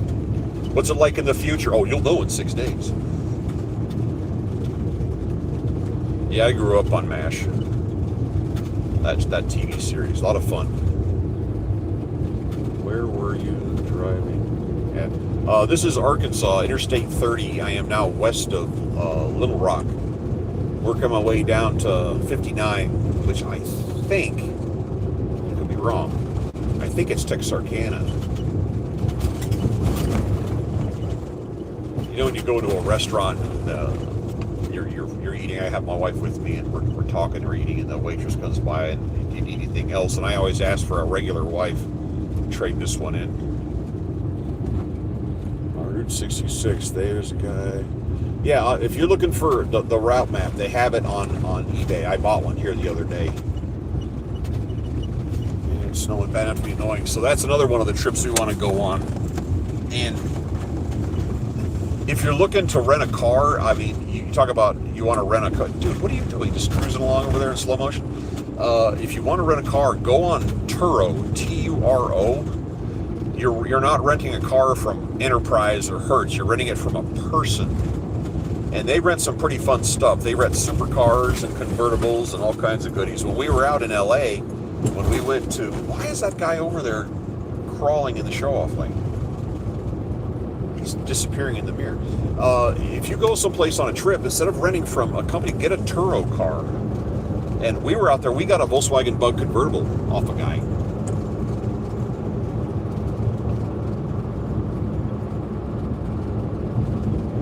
Yeah, MASH ran from 72 to 83. There's actually, it was based on a movie called MASH that came out in 1970. And I saw it, and just to be honest, it sucked. I didn't like it in the slightest. It just wasn't a funny, we had a couple little bits and pieces, but generally speaking, I thought it was kind of dumb. And there are people, the series lasted 11 seasons, and what killed it, even though people loved it, is what the series was based on was the 1970s. And by this time, Ronald Reagan was in office, and the world had changed. 1972, everybody was pissed off about Vietnam. There was a strong anti-government sentiment in the country. Everybody was very strong against, authority and against government, and that's kind of what it played off of. And by the time Reagan came into office, the country had changed. It started getting a little more pro hooray for us, and so they're selling something that's not really working out in the 80s, and they actually got stronger and stronger into their, kind of their politics. It didn't work. It didn't fit, so they had to end it. And yeah, somebody talked about rekindling the show, but there is literally no premise of the MASH TV show that you can sell today. Okay, let's see. You're in a foreign war in a third world country, which we're not. Everybody's drafted. Everybody wants to go home. It's volunteer military. You're cut off from communication. You can't get newspapers. You can't get letters. You can't get phone calls. Again, whole different world. You have a bar at your base, not happening. You have a still in your tent, not happening. Everybody's jumping in the sack with everybody else. Not happening. None of that stuff. You can't do any of that stuff in the military today. That's just not the world we live in.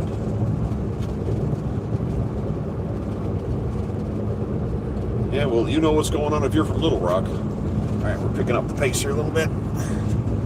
Yeah, I wish I could get the cruise control up and just go, but no. Yeah, the whole premise of the show won't fly. And Klinger was very smart. He was way ahead of the game. They hired him for one episode to be just a guy passing through, and everybody liked him so much they wrote him on as a regular cast member. And they wrote him in as he wanted to get out of the military and go back to old Toledo, and he dressed up like a woman, and they wanted him to act effeminate. And he said, how about if we make him a man's man who smokes cigars? So that was his character. And he's fortunate, because had he been acting effeminate and dressing up like a woman, today that show would be canceled because it was too offensive, aggressive, whatever. So the character was well put together, and he wore dresses, and he smoked cigars, acted like a dude, and he wore dresses, and he was hairy. He was a really hairy guy, which made it even funnier when you saw him in a dress, in like a sleeveless dress or an open back dress or something. It was just, that's what made him great. And he made a career out of that character. And he talks about Toledo, the company I work for, our head office. Max, Jamie Farr, I have no idea. I know is he from Syria? I think he's Syrian.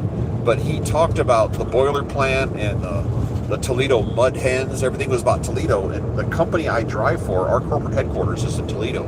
And all of that's real. There actually is a team called the Mudheads, which I thought was funny. Let's see something here. 97. Yeah, you guys in the Northeast, you guys are going to get smacked bad. I'm kind of on the bottom end of this. See, it's starting to clear up a little bit. I'm just trying to work my way back to the Hacienda here. Says I'll get there around 5 o'clock tonight because I can't get any speed up. But I'd rather be late than go in the ditch. Holy Toledo, yeah. Yeah, this is one of these storms that's gonna go in the books, because it just, of the Northeast, they get blasted with storms like this all the time. But down here, this is weird. My family goes back and lives in extreme western New York. Get on Lake Erie and go as far as you can before you trip into Pennsylvania. The last town on the map is called Ripley. In 1983, Christmas Eve, people were transitioning the Thruway, which is right there by the town, the one traffic light town. And people got stuck on the interstate, and the local community went out with tractors and got people out of there. They got stuck in the middle of the highway in the middle of the night, and they got stuck in the snow. And they went out there with enclosed tractors and picked people up and took them into the high school in town. They just started hauling them to get them out of the weather. And everybody in that little tiny town of Ripley brought their Christmas meals and everything to the high school. And all these random travelers and all the locals had Christmas in the high school gym that year. And it was kind of a neat thing. And then some of the farmers went out with their tractors and dragged all the cars into town and got stuff out of the highway, but got everybody safe. Nobody died, but they kept them indoors. And there was an article about it in a magazine. I think they made a movie about it. Which, if you were to look back on every Christmas you ever had, that would be the one you remember. But it was called the Christmas Miracle, or the Ripley Christmas Miracle, or something. And they had a few hundred people. Yeah, I don't. Well, if you look around, there's not that many cars on the road because they told everybody to stay home. Because like I said earlier, a southerner's worst nightmare is driving around with snow and ice on the roads, and a northerner's worst nightmare is driving around with snow and ice on the roads surrounded by southerners.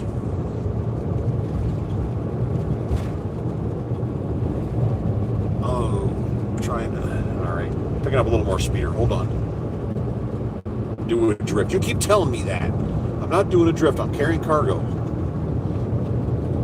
When I'm empty, I'll start doing drifts.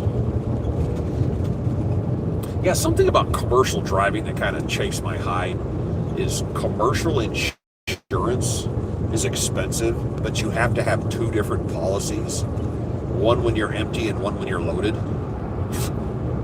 Really? I pay for my car, our car and our scooter. I think I'm through USAA, and I think I pay $500 every 6 months. My empty insurance on this van is $229 a month.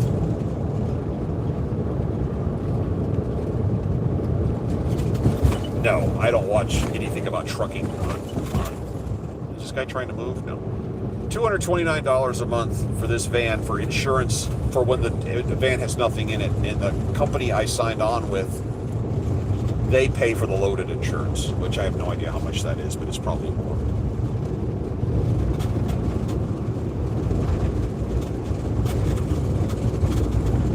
Oh, damn, my pop page for your car. Do a donut. No, I'm good. In Colorado, I grew up in Colorado, and we'd have snow, like this in town, and you're sitting at a traffic light, and the light turns green. You don't take your foot off the gas. You don't even look left or right. You just sit there and count to three, and sure enough, some cars are going to go slide through the intersection in front of you. Then you look left and right and pull out. It was as predictable as the tides. In the 90s, you like traveling is gas prices. Up on the Northeast, gas in Michigan is a little over $3, and my parents paid $2.02 for gas in my hometown up here where I'm headed. So gas prices are different. In the mid-90s, during football season in Denver, they had a massive blizzard that was burying the city and everything was getting shut down. And the team had to go play in Buffalo. The Denver Broncos had to go to Buffalo. And they're trying to get to the airport. And one of the players, he just couldn't get there. And he called his neighbor. And his neighbor drove to his house on his snowmobile and picked him up and carried his bags and his gear and some gas cans on a little trailer and towed the trailer behind him and started driving through Denver on a snowmobile. And of course the police are stopping him. So the guy said, "Put your helmet on, your football helmet." And as soon as he put the football helmet on, suddenly all the roads were empty and the cops were waving him through, and they had a camera crew at, this was Stapleton Airport back then, at the airport when he came pulling up to the baggage, passenger drop-off on a snowmobile. Which, oh, you can't drive that on the city streets. Oh, you're one of the players. Okay, you can go. I got a kick out of that. It's called priorities.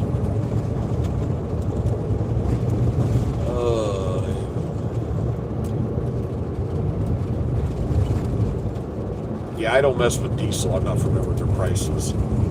There's a fuel I use up here when it's available.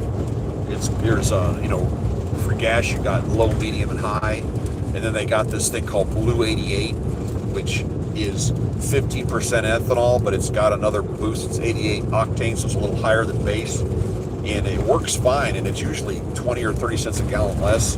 And I've run it in both of my vans, and I've never had a problem with it. But I've never seen it down here in the south. It's only up in the northeast. How far have I gone today? 85 miles in 2 hours. I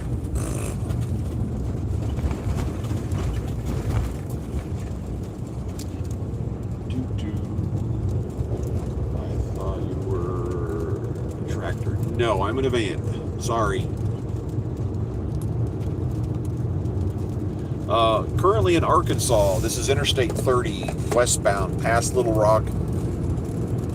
They got me turning off on 59 south in 120 miles, which I think is Texarkana. I could be wrong. I can't remember. I haven't driven this way before in a while, I should say. Oh, look, they're doing construction like they haven't been doing for the last 15 years.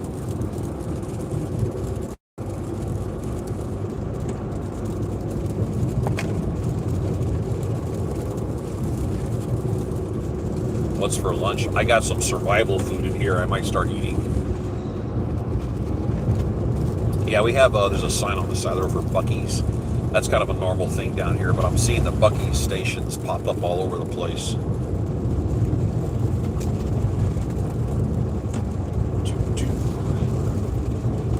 Yeah, you notice there's a severe lack of small cars on the road right now.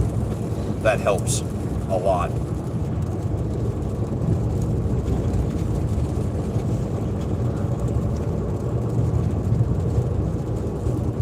Now I got canned stuff, and I got some kind of, what is this?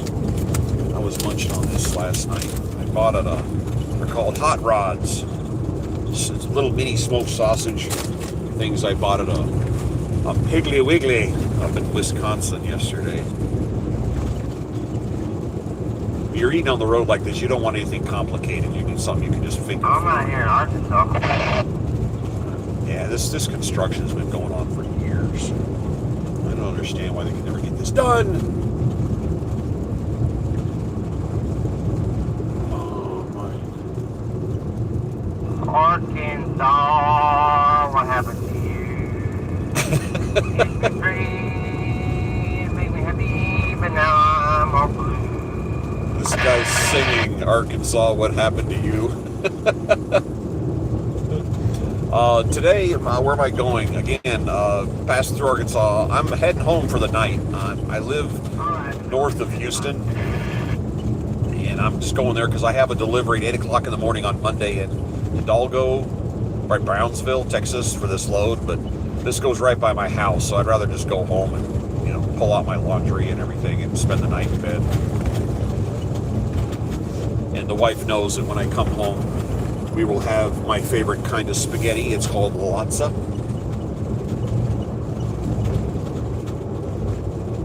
Yeah, I'm guessing that was him. That was kind of funny. Occasionally I pop off a joke on the radio if I'm in heavy traffic just to see what reaction I get. Yesterday I keyed the radio and I said I saw a group of guys beating up on my ex-wife. 3 guys beating up on my ex-wife. And my buddy said, hey, you think you should jump in and help? And I said, no, I think 3 should be enough. And you just kind of fire that off and people start laughing. Just, something to do. Oh, brake lights. Where are you? Arkansas, Interstate 30, westbound past Little Rock, heading towards Texarkana. First time I've seen snow on this road in 25 years. Yeah, they told there's nobody on the road because they've been harping on the news, on the radio and everything about not being on the roads today. They told everybody to go home and stay home because they're not really equipped to deal with this kind of stuff here because it doesn't happen often enough.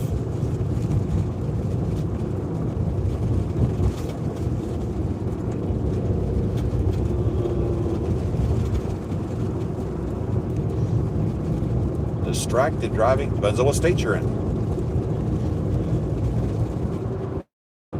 That's the thing is, they don't have a lot of snow plows here. That's the problem.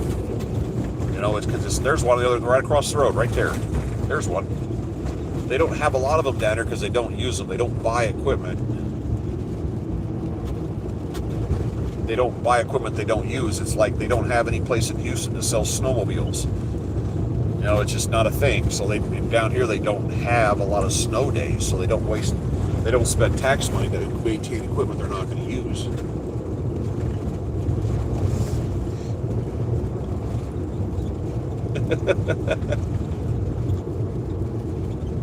A CD player in this? I don't think that's a thing anymore. Whoa, here we go. Okay, get back up here. All right, now we're back.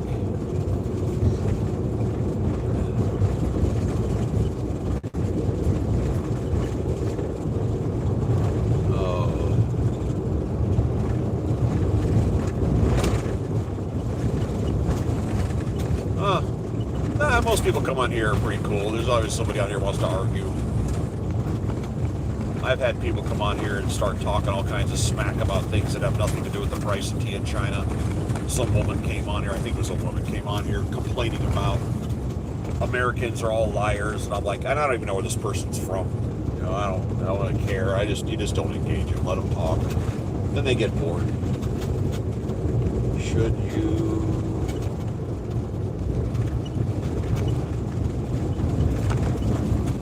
My car is a great vehicle. I'm not, like I said, I'm looking out the windows. I can't see the screen. I see it moving really fast. I've had somebody report me to the YouTube police also, and I'm losing sleep over that. Oh, we got somebody in the hammer lane trying to pass everybody.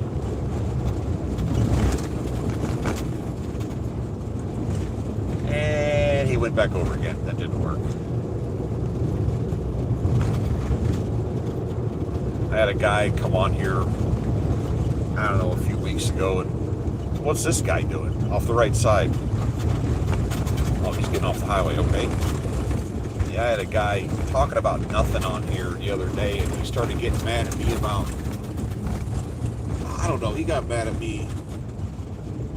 And then he started talking about, I was in the military during a war. How about you? Well, guess what? I was an attack helicopter pilot in the air cavalry. I gave him names, dates, aircraft tail numbers. I gave him everything. And then he got mad at me because he got one-upped. And he said, I've reported you for stolen valor, which is not stolen valor. And I said, oh boy, you contacted the YouTube police. Okay, the YouTube Stolen Valor Police Force. Let me know.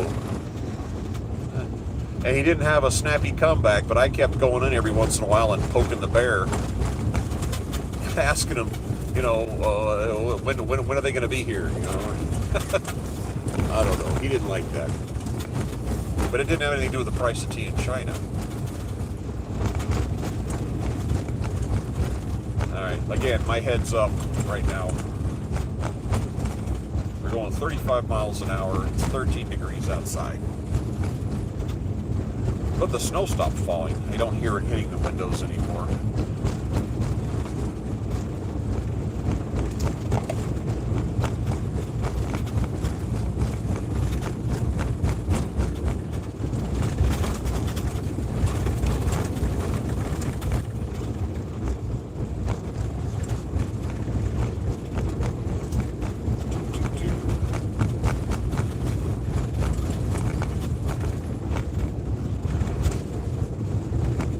Yeah, this kind of work is contract work.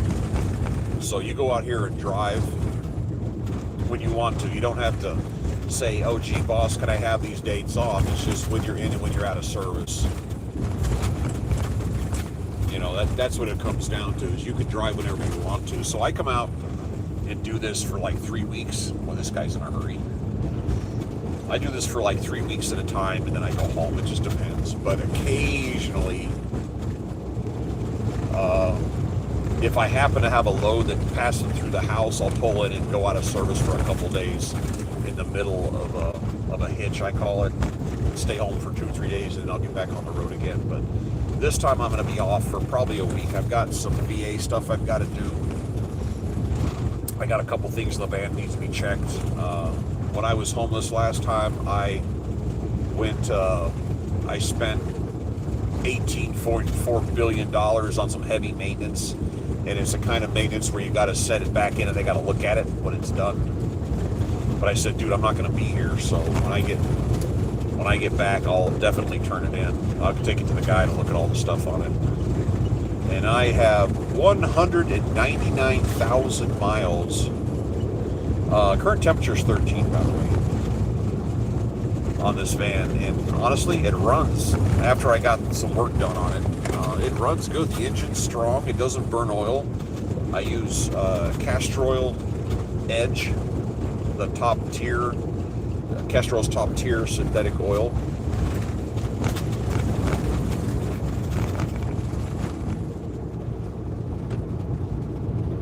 And I do my own oil changes.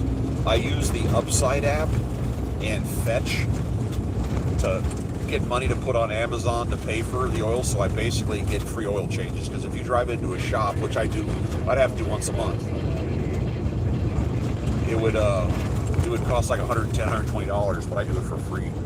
But I use Upside and Fetch, and I use the points. You get like, Upside is just a rolling total, and then you cash it out, and I turn it into an Amazon gift card, and I buy my oil on Amazon, and it gets shipped over, and I buy my filters on there. So I do it for free. So that kind of helps the bottom line. We're getting a big gap here. Let me hold on one second. I'm going to swipe my screen down just for a second. Well, that didn't work. My screen's kind of not very bright right now. Not unlike me. Upside is legit. Oh, it is. It's absolutely legit. I use it regularly. I've been using it since 22, and I think in the time I've had it, I've made $1,700 off. And it does a couple of things for you. You go into an area, you can use it for gas, convenience stores, restaurants, and some grocery stores. Yesterday, I bought some survival food in case I got stuck out here in the snow, and I had a 3% Upside offer at Piggly Wiggly, which is a funny brand of grocery stores.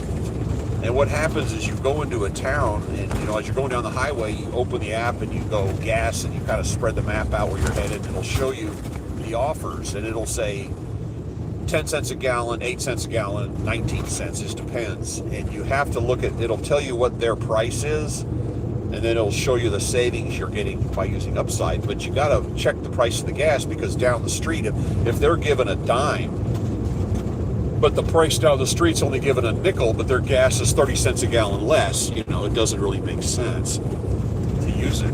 So you got to kind of compare the notes to the prices around you. But I very much like Upside. I like Fetch is the easiest one. Fetch is this guy stuck? Yeah. Fetch is the easiest one you can do, and it's Fetch like throwing a stick to your dog. You take a picture of receipts, and it gives you points based on what's on the receipt. And within a 7 calendar day, you can do 40 receipts. Now it says receipts; it doesn't say yours. It just receipts, including your friends and your families, and the one hanging out of the cash register and the gas pump and the one you found in the shopping cart. It's just receipts. And the way they make their money, receipts, the Fetch, they try to push you towards a product. It'll say, hey, if you buy, 2 boxes of this brand of pasta, we'll give you 800 points or something like that. And at 12,500 points, you get $10. You can cash out a $10 gift card. The minimum receipt's 25 points, and the only criteria is the receipt has to be within the last 14 days, and you can't do more than 40. The most valuable receipts that I've discovered are grocery store, Walmart specifically. So you'll have receipts. My mother saves hers, and I go over her house and I go click, click, click until my phone stops accepting them. And I had one, again, basic receipt is 25 points. You'll have lots and lots of those. Then you'll get one that's 70.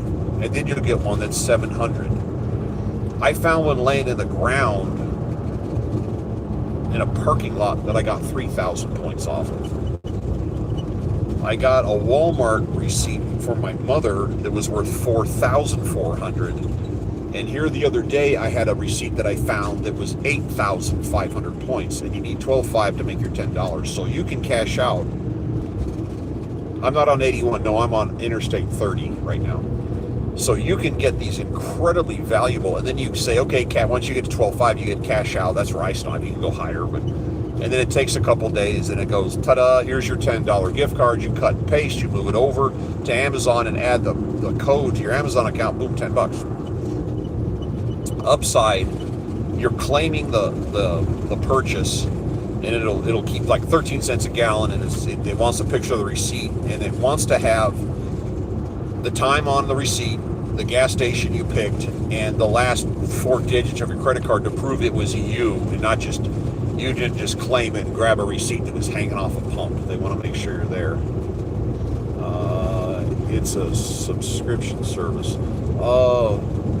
You don't have to subscribe. I'm missing parts of this, but you don't subscribe to Fetch, and you don't subscribe to Upside. You just join it. It doesn't cost anything. And Fetch is the easiest one because they don't even ask you for anything. They don't know who you are. They may have your email, but they don't really know who you are. And just Fetch is the easiest thing to do. And you can also, if you want, it's very self-explanatory how it works. You can link it to your Amazon account and your other accounts where you buy stuff online, and it will search within the last 30 days purchases you've made online and give you points for that. And then they try to, they kind of subtly try to suggest purchases and stuff like that. But it's really interesting. You walk through the grocery store and you open the app and you're looking at you're going to buy, again, spaghetti. You put in spaghetti and it says, if you buy 2 jars of ragu, we'll give you, 50 points per dollar that you spend on ragu. And you go, oh, okay. And then, it kind of nudges you in the direction they want you to go. But my wife and I use it. And the Upside one, the other advantage of Upside is when you're on the road like this and you're going into an area you've never been, I guess I got to get something to eat, look for a restaurant. Boom, here's a restaurant I've never even heard of. They're giving you 26% kickback off your purchase. Or I've seen one that was 42%. And I discovered a restaurant chain out here on the East Coast called Noodles and Company. I mean, it's like a pasta bowl with all kinds of toppings. It's not a real heavy meal, but anytime I find a Noodles and Company, I go there. Not just for the 25% kickback. I go because I like the food. Yes, and I have a Kroger card too. I do the Kroger thing. This is going way off topic. Years ago, about 15 years ago, a guy working at Kroger's showed us something. Remember paper coupons? You know, take them out of the Sunday paper coupons. The guy taught us the way their computer used to work. It doesn't do this anymore. I know, I've tried. You look at the coupon code at the bottom, there's like a 5-digit number, there's a space, and then there's a bunch of other numbers. The 5-digit number is the manufacturer, the company, and the digit numbers on the back were the numbers that applied to the product. But the way the computer did it, it only saw the first numbers. So you could, the companies that make certain products make all kinds of different products. And you're like, oh, there's a big sale like laundry detergent. The most common number was 37,000. So we had our receipts saved by number, not by brand. And you would have all these different brands that were 37,000s, and you would say, I need some 37,000s. You go in, there's like laundry detergent. And you can spin them around, look at the barcode, you can see this. 37,000 was the fancy high dollar brand of laundry detergent. It was also the same people who made the off brand. The coupon for the high dollar soap would work on the low dollar soap. It cost less than. It also, you would find that the same company also made makeup. So that big makeup coupon for $4 off would work on the low dollar laundry soap. Coca-Cola product was the same way. So we would shop by numbers. And I remember I had one example. I would go in and I would go coupon shopping. I'd just be bored, go to the grocery store. And they had, it was a makeup product, and it was $5 off 2 makeup things. And it was by Gillette, and there's that shaving cream that women use called Silk. It's $4 a can, but it was on sale for $2.50. Now wait a minute, $2.50 off each. You buy 2, you get $5 off 2. And they were $2.50, so I bought 4 cans for nothing. Like the receipt canceled out the price. That's kind of how we did it. And we had deodorant, those little swab deodorants. That coupon code was a real common number, like a 31,500 or 3150, we called it. And there would be like a $1 coupon, and those would go on sale for $1, and we would buy it and grab as many as they had available. So under our bed, we had a rolling tub, and I think we counted one day, we had 31 of those under the bed, and they were all free because they were all $1 coupons. And that was their system. We used that for years and years and years. Toothbrushes, toothpaste, deodorant, razor blades. We've got so much of that garbage in our house, we'll never buy it again. Absolutely incredible. And that was their system that an employee taught us, and we used it for 7 or 8 years. Southern states. Oh, I've caught a few Krogers up north that I've gotten gas at. But we were making dump truckloads of stuff off of them. You'd go in and use your receipts, and you'd get like 70% off the purchase of everything in the cart. It was absolutely incredible. And we would come home and fill the tubs up, and then one day it stopped. They reprogrammed their system, and that thing failed. Why do? Here we go. Trying to get up to speed here. Hold on. Yeah, but that was fun. I'm at that age now when they come in one day and they remodel the store and they move everything around. This is what old people don't like. They know where everything in the store is, leave it alone. No, they got to go in there, move everything around, then you can't find it. I hate that. Oh, there we go. I'm going to run the wiper blade one time to get that wet spot off. Here we go. Oh, God, that sounded terrible.